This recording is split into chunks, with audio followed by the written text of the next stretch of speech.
মুসলমান, এটা আমার বলার উদ্দেশ্য ছিল না, এটা বলার উদ্দেশ্য নয়। আজকে আমরা যারা মনে করি এটা আমার, ওটা আমার, হোক আমার, হোক আমার, কিছুই আপনার আমার নয়। আপনার আমার দুটো জিনিস আসল, এক হলো আমল আর একটা হলো ঈমান। এই দুটো জিনিস নিয়ে যদি দুনিয়া থেকে বিদায় হয়ে যেতে পারি, আপনার আমার জন্য কবরটা সুখময় হবে। আর আপনার আমার আমল যদি বড় বরবাদ হয়ে যায়, তাহলে আপনার আমার জন্য কবর বড় কঠিন হয়ে যাবে, বড় কঠিন হয়ে যাবে। আজ আমি আপনাদেরকে বলতে চাই মুসলমানেরা, আল্লাহ রাব্বুল আলামিন কোরআনে পাকে বললেন, ওয়া খালাকুতুল জিন্না ওয়াল ইনসা ইল্লা লিয়াবুদুন। আল্লাহ বলে, বান্দারে আমি তোমাদেরকে বানিয়েছি আমার ইবাদত করো, আমার বন্দেগী করো, আমার হুকুম আমার আহকামকে তোমরা মেনে নাও। আল্লাহর হুকুম আহকাম কি? জোরে বলুন, কে বলতে পারবেন? মাঠে কাজ করা। আল্লাহর হুকুম আল আহকাম হলো, আল্লাহর হুকুম হলো নামাজ। আজকে মুসলমান নামাজ পড়ে না, কিন্তু মুসলমানের সঙ্গে কাফেরের পার্থক্য হলো নামাজ।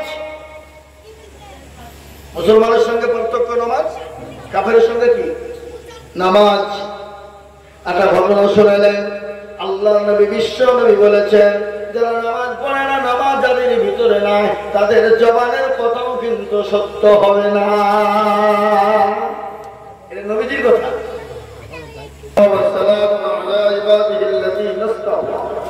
أعوذ بالله من الشيطان الرجيم. بسم الله الرحمن الرحيم. يا أيها الذين آمنوا اتقوا الله حق تقاته ولا تموتن إلا وأنتم مسلمون. وقال عز وجل في موضع آخر: يا أيها الذين آمنوا ادخلوا في السلم كافة ولا تتبعوا خطوات الشيطان إنه لكم عدو مبين. قال النبي صلى الله تعالى عليه وسلم: خيركم من تعلم القرآن وعلمه، أو كما قال عليه السلام. وقال النبي صلى الله عليه وسلم: من رغب عن سنتي فليس مني، أو كما قال عليه الصلاة والتسليم. الحمد لله. সত্য ওলামায়ে কেরাম, আমার সামনে বসে থাকা দিনদার, ইমানদার, কলমাওয়ালা, আল্লাহওয়ালা, দিনওয়ালা মুসলমান ভাই ও ভক্তিরা, স্নেহের বাচ্চারা, পর্দার আড়ালের মায়েরা, খালারা, বোনেরা, এটা হলো দোয়ার মজলিস, দিনী মজলিস, দিনী মজমা। এই মজলিসের বহু গুরুত্বপূর্ণ মজলিস এটা। কেননা এই মজলিসে বসলে আল্লাহ পাপীর পাপকে ক্ষয় করে দেয়, তার নিয়াত যদি ভালো হয়। খালিস নিয়াতে যদি কেউ বসে, কেউ যদি মনে করে আমি আল্লাহ এবং আল্লাহ রসুলের কিছু বাণী শুনবো, তার উপরে আমল করব, এই নিয়াত যদি তার ভিতরে থেকে যায়, তো আল্লাহ রাব্বুল আলামিন তার পেছনের তামাম গুনাহগুলোকে ক্ষমা করে। আল্লাহ এতটাই দেখবেন, আল্লাহর কাছে চাইলে আল্লাহ খুশি হয়, হয় না? হয় না? জাহাঙ্গীর সাহেব আমার বন্ধু মানুষ, মৌলানা নজরুল সাহেব মহব্বতের লোক, সব ঠিক, কিন্তু ওনার কাছে আমি একবার, দুবার, তিনবার জিনিস চাইবো, চারবারের পরে কি বলবে? যেহেতু আশ্চর্য বড় বেয়াদ, বলবে না? বলবে না? এইটা আপনাদের কোন জায়গায়? গ্রামটার নাম কি? ধনাইপুর। ধনাইপুরের লোক সবাই আমাকে ভালোবাসে, মহব্বত করে। আপনাদের কাছে এসে বললাম যে ভাই, আমার মাদ্রাসায় বড় অভাব, কিছু আপনারা চালের ব্যবস্থা করে দেবেন। আপনারা আনন্দ করে সেই দিন খুশি করে দিলেন, খুব খুশি, যে না রে আইজুল হক সাহেবের মাদ্রাসা লেগে দিচ্ছে, দে দে দে। তারপরে দিন এলাম, আবার এসে বললাম আর তো তরকারি কিনতে পারছি না, সেদিনও লজ্জার খাতিরে দিলেন, ঠিক। তারপর আবার এসে যদি বলে বিল্ডিং করছি তাড়াতাড়ি আপনাদেরকে দিতে হবে, আপনারা ভাষাটা কি করে ব্যবহার করবেন? ভালো ব্যবহার করবেন, উল্টো ব্যবহার হবে না?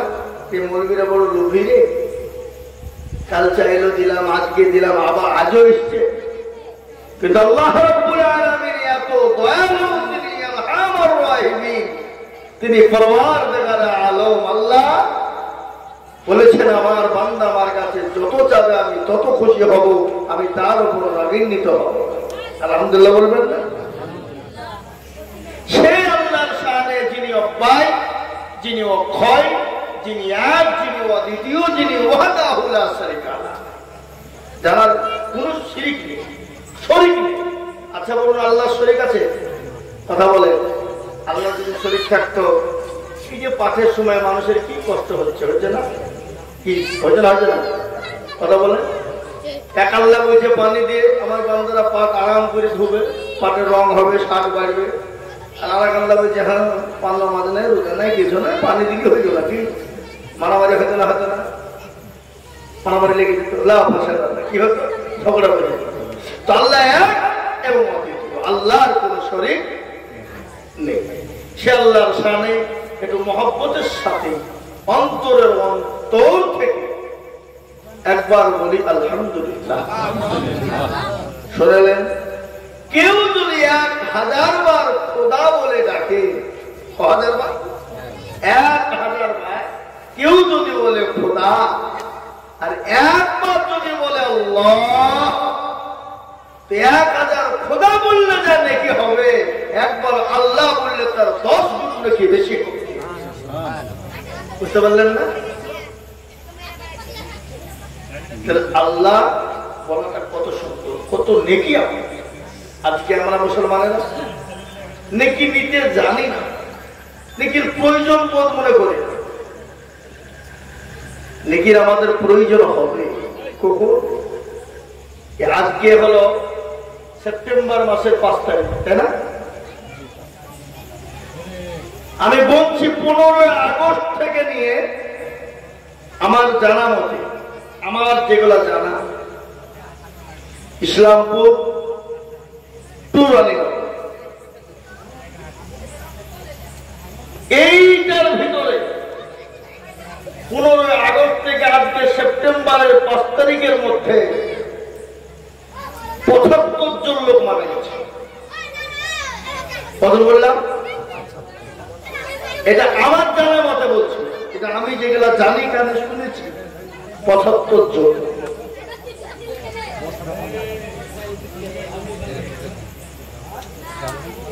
আল্লাহ রাব্বুল আলামিন আমাদেরকে দুনিয়ার জমিনে পাঠিয়েছেন, সে আল্লাহর কাছে আমাদের ফিরে যেতে হবে। হবে না? হবে না?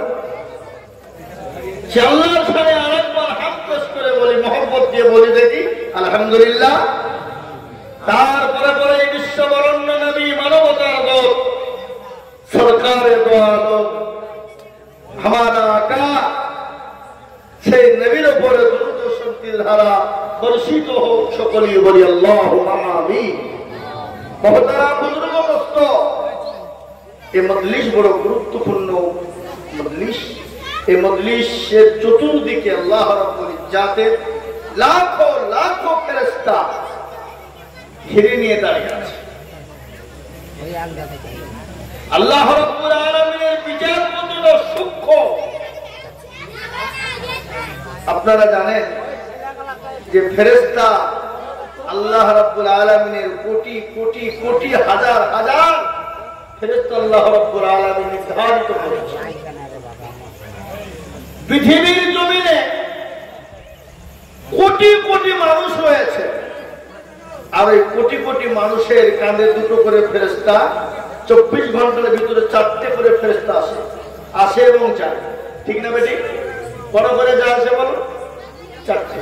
কারামান আর কাতিবিন, 4টে ফেরেশতা। তাহলে আল্লাহ রাব্বুল আলামিন কোটি কোটি মানুষের পিছনে, ধরেন আমি সাপোজ আপনাদেরকে বলি 100 কোটি, 200 কোটি, 500 কোটি, 1000 কোটি মানুষ আছে পৃথিবীতে। তাহলে মানুষের কাছে 24 ঘন্টায় 4000 কোটি ফেরেশতা যাওয়া আসা করে আপনার প্রতিদিন। কিন্তু আল্লাহ রাব্বুল আলামিনের এত বিশাল সূক্ষ্ম যে ফেরেশতা একবার চলে যাবে, সেই ফেরেশতার দ্বিতীয়বার কিয়ামত পর্যন্ত তার কাছে যাবে।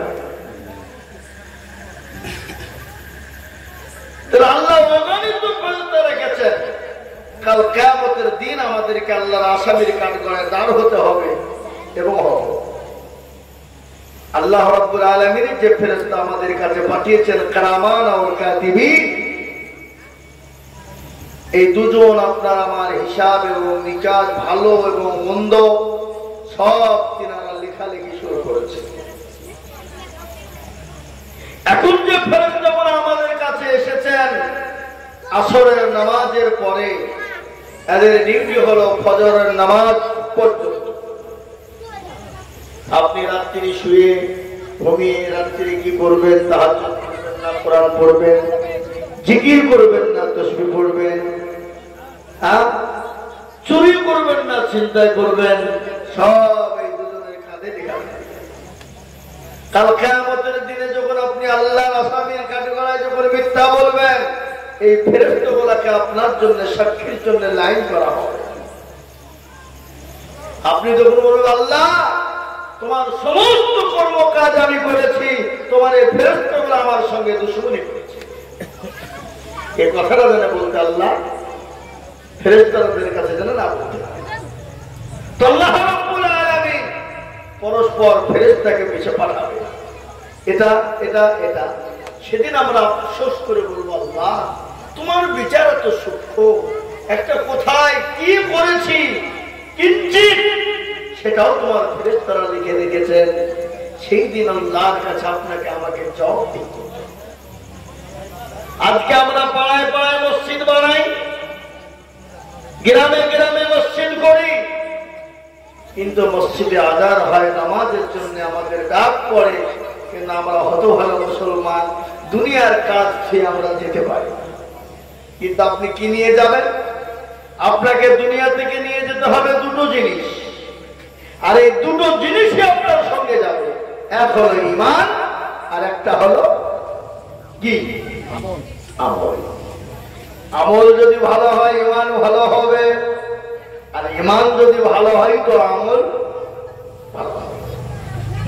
আর এই দুটোই যদি আপনার জন্য সাকসেসফুল হয়ে যায়, তাহলে পরকাল আপনার আমার জন্য সুখময় হবে। আল্লাহ রাব্বুল আলামিন কোরআনে বললেন ইয়া আইয়ুহাল্লাযীনা আমানু দুখুলু ফিস-সিলমি কাফা, হে ঈমানদারেরা তোমরা পুরোপুরি ভাবে ইসলামে প্রবেশ করো, ইসলামে ঢুকে যাও, ইসলামের আওতায় তোমরা এসো। ইন্না কি বলে ইয়া আইয়ুহাল্লাযীনা আমানু দুখুলু ফিস-সিলমি কাফা ওয়া লা তাত্তাবিউ খুতুওয়াতিশ শাইতান, খবরদার শয়তানের ইত্তেবা তোমরা করো না। ইন্নাহু লাকুম আদুউম মুবিন, বেশক তোমার আমার জন্য প্রকাশ্য দুশমন সেটা হলো শয়তান। ভাই আপনাকে আমাকে দুনিয়ার প্রলোভনে ফেলে, দুনিয়ার লোভ লালসার দিকে নিয়ে যাবে শয়তান, যাতে আপনার ঈমান আর আপনার আমলটা যাতে নষ্ট হয়ে যায়। বুঝতে পারলেন না? কিন্তু যারা শয়তানের প্রলোভন থেকে দূরে সরে আল্লাহর আইন এবং রাসূলুল্লাহর তরিকা অনুসারে চলতে পারবে, তাদের জন্য আল্লাহ রাব্বুল আলামিন পরকাল ইহকালটা সুখময় জিন্দেগি তৈরি করে দেবে। আজকে আমরা এখানে যারা এসেছি বসেছি 100 বছর বাঁচবো, এই গ্যারান্টি কারো আছে ভাই? আছে? Not guarantee. কিন্তু যেখানে আপনাকে আমাকে আনা দিয়ে অনন্তকাল থাকতে হবে, সে জায়গাটার নাম হলো পরকাল। পরকালে আপনাকে আমাকে কিছু নিয়ে যেতে হবে। আমি আপনাকে দুনিয়া করতে নিষেধ করিনি, অবশ্যই দুনিয়া করবেন, প্রয়োজন দুনিয়ায় চলতে গেলে দুনিয়া করতে হবে, কিন্তু আল্লাহর বিধান থেকে সরে গিয়ে আপনি দুনিয়া করবেন এটা হবে। আপনি আজকে দুনিয়ার জমিনে যাদের জন্য রাতকে রাত মনে করবেন না, দিনকে দিন মনে করবেন না, রাতের জন্য দিনের জন্য ছোটাছুটি করবেন, আল্লাহর আইন মানবেন না, আল্লাহর হুকুম মানবেন না, দিনকে মানবেন না, আল্লাহ রাব্বুল আলামিনের দরবারে কিয়ামতের দিন বলবেন, পরওয়ারদিগারে আলম, দুনিয়ার জমিনে ছেলে মেয়ে আত্মীয়-স্বজনের জন্য, বিবি বাচ্চার জন্য এদিক ওদিক করতে গিয়ে, সংসার চালাতে গিয়ে তোমার হুকুম পালন করতে পারি না। আল্লাহ বলবে, বান্দা আজকে তাদের কাছে যাও, একটা নেকির জন্য চাও গিয়ে, সেই দিন ছেলের কাছে যাবে, ছেলে চিনতে পারবে না, মেয়ের কাছে যাবে, মেয়ে চিনতে পারবে না, বিবির কাছে যাবে, বিবি চিনতে পারবে না। সেই দিন কিয়ামতের দিন কেউ কাউরির জন্য যারা পরিমাণ বোঝা বহন করবে না। ওটা তো পরকাল। দুনিয়ার কালে বলি শুনুন, দুনিয়াটা একটু আপনাদেরকে উদাহরণ দিয়ে বলি।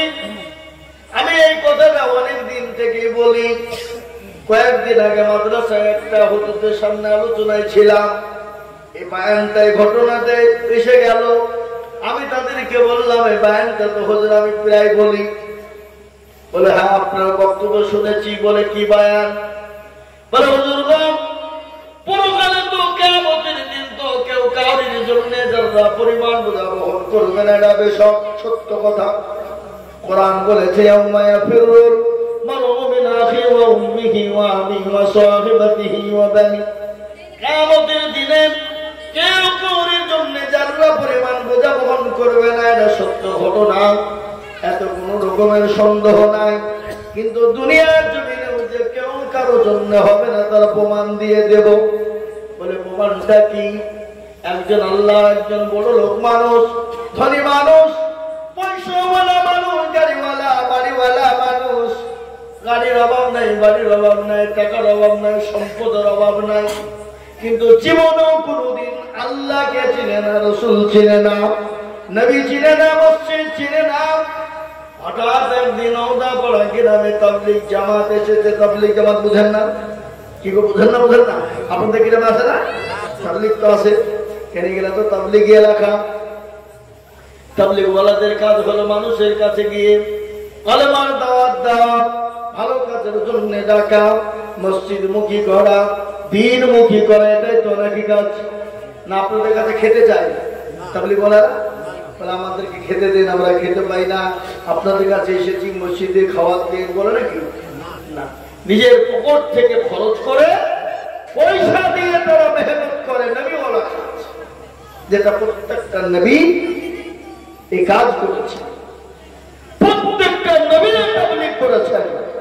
করেছেন না করেন নাই? আদম নবী আলাইহিস সালাম থেকে নিয়ে আখেরি জামানার পয়গম্বর হযরত মুহাম্মদ সাল্লাল্লাহু আলাইহি ওয়াসাল্লাম পর্যন্ত সমস্ত নবীরা এই তাবলীগের দাওয়াতের মেহনত করছে। আজকে যদি মেহনত না করতো, গোটা পৃথিবীটা বর্বর হয়ে যেত, গোটা পৃথিবীটা জাহিলিয়াত হয়ে যেত, গোটা পৃথিবীটা জাহিলিয়াতে ভরপুর হয়ে যেত। আর এই তাবলীগের দাওয়াত করতে গিয়ে মানুষের হাতে মার খেতে হয়েছে, মসজিদ থেকে বের করে দিয়েছে, রক্তপাত হয়েছে। হয়েছে না হয় না? হয়েছে না হয় না? হয়েছে।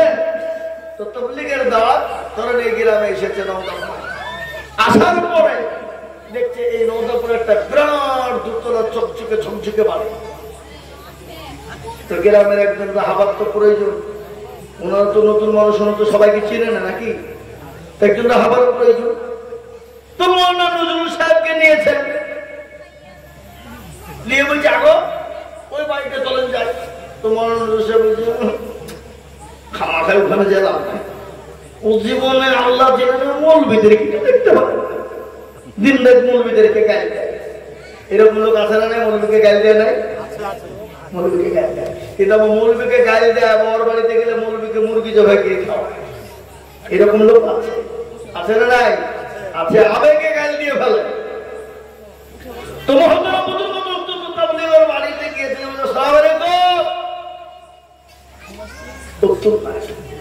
একবার হয়ে গেল, দুবার হয়ে গেল, তিনবার হয়ে গেল, ছাড়া নাই। দরজায় টক টক করে বাড়ি দিচ্ছে, 8টা বাজে। কেন? ভিতর থেকে আওয়াজ আসছে। বলে, আমরা মৌলভী সাহেব। অন্য অঙ্গিকে এরকম করে পিঞ্চার আসছে আর চোখকে মুছছে। এই মৌলভীদের জামাকার ঘুমাইতে পারি না। শুধু মাদ্রাসা শুধু মাদ্রাসা শুধু মাদ্রাসা, হ্যাঁ বিভিন্ন রকমের যা। তো মৌলভী সাহেব তাবলীগওয়ালা বলছে ভাই ভালো আছেন? বলে ভালো থাকে না দেখো তোমার পায়খানা করতে হবে না, কি বলছে তাড়াতাড়ি বলো। এখনো মাদ্রাসা বক্তব্য ভালো হয়ে বলছে ভাই মাদ্রাসা লিখে আসে বলে কেন হেঁটো বলে দেখেন আল্লাহ বড়, আল্লাহ দিন বড়, আপনি না তোমার পড়েছেন বলো বলতে হবে না, আমি তোমার থেকে কম জানি। এক কথা দু কথা হতে হতে বাড়াবাড়ি শুরু হয়ে গেছে। তাবলীগওয়ালারা এরকম করে মাথায় হাত দিয়ে বলছে ভাই রাগ করে আপনি যে এই এত সুন্দর মখমলের বিছানা, গাড়ি বাড়ি, টাকা পয়সা, ধন দৌলত নিয়ে বসে আছেন, এ কি আপনার মনে করছেন? বিবি বাচ্চা আপনার মনে করছেন? কোথায় গেল কোথায় তোমার এই গাড়ি বাড়ি, টাকা পয়সা, ধন দৌলত, বিবি বাচ্চা আমার তো তোমার, হ্যাঁ তোমার। তো তাবলীগের আমির সাহেব এরকম করে মাথায় হাত দিয়ে বলছে একটু ঠান্ডা হোক, ঠান্ডা হোক।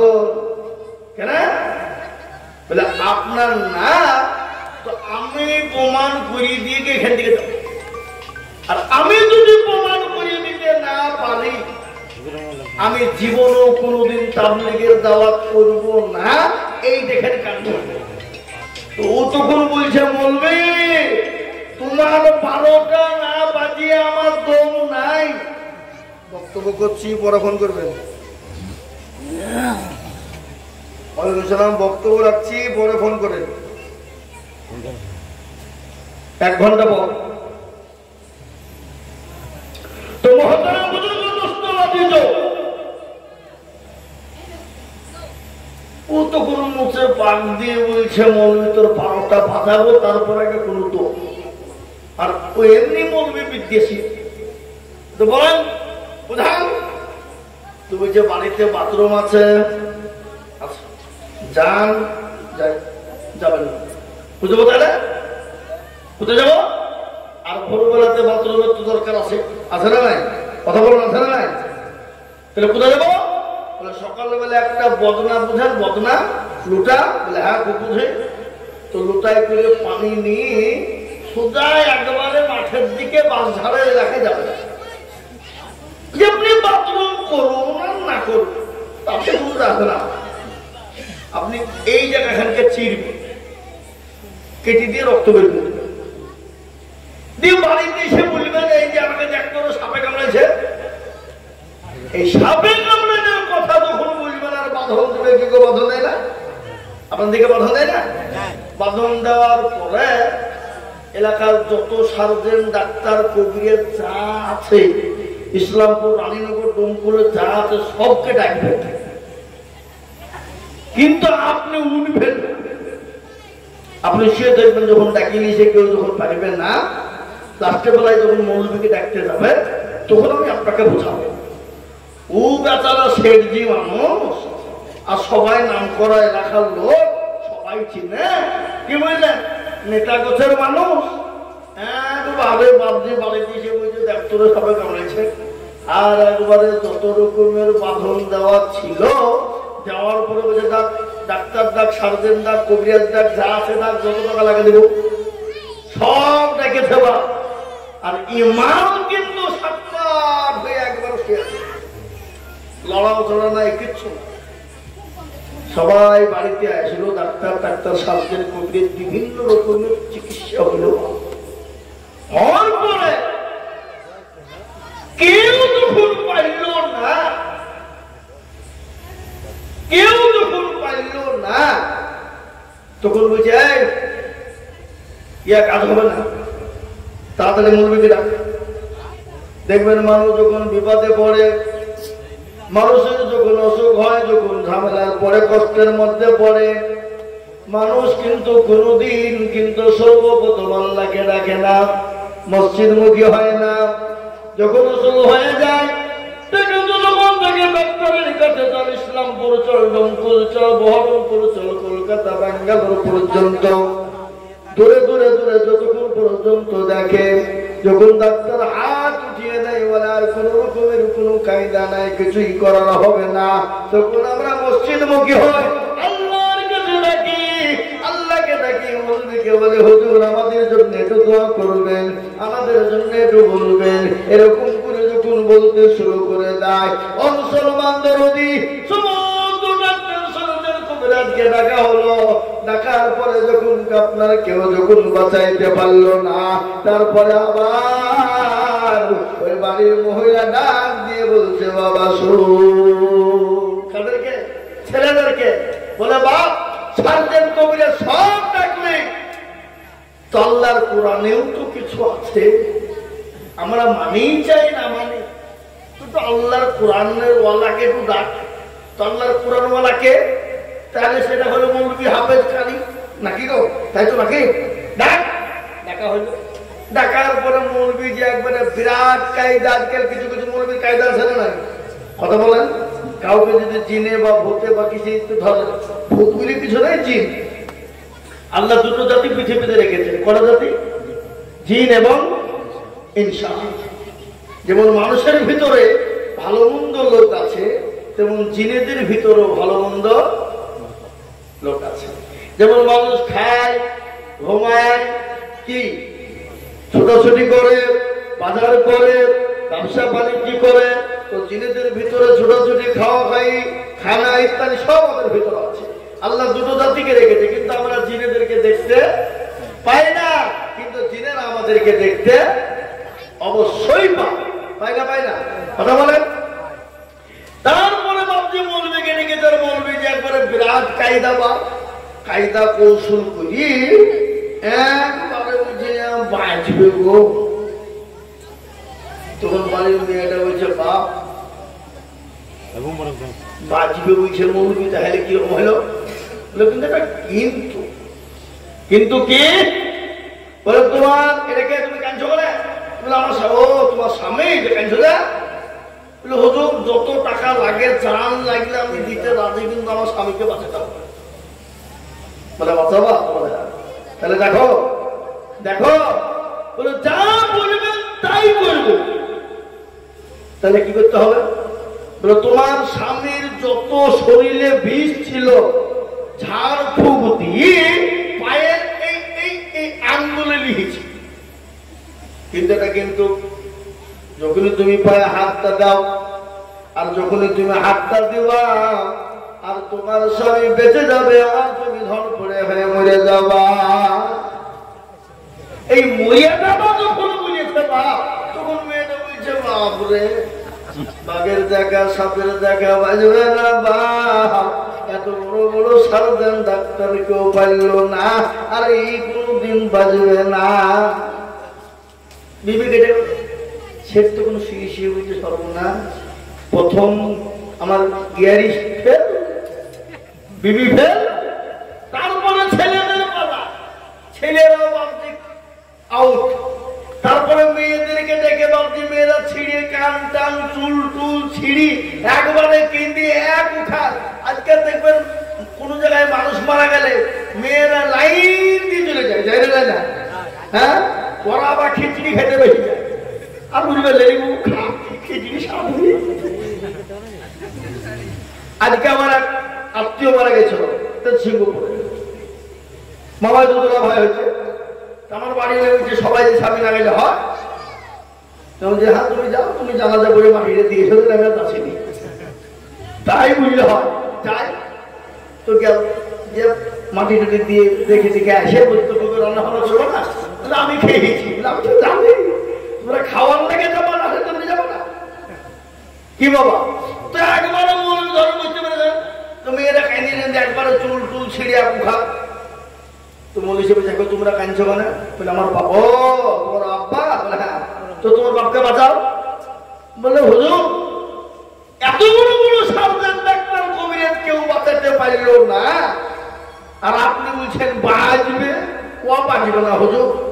তো মৌলী হিসেবে যখন কেউ বাঁচাবা না, তো তোমার বাপ কোন ঘরে থাকতো? বলে ঘরটা এত সুন্দর বিল্ডিং বালাখানা করে দিয়ে গেল, তোমার বাপকে গোরস্থানে জঙ্গলে বাটি না দিয়ে এটা একটা ঘরের ভিতরে কবরটা খোড়ো, কবর করে সুন্দর করে তাকে মাটি দাও।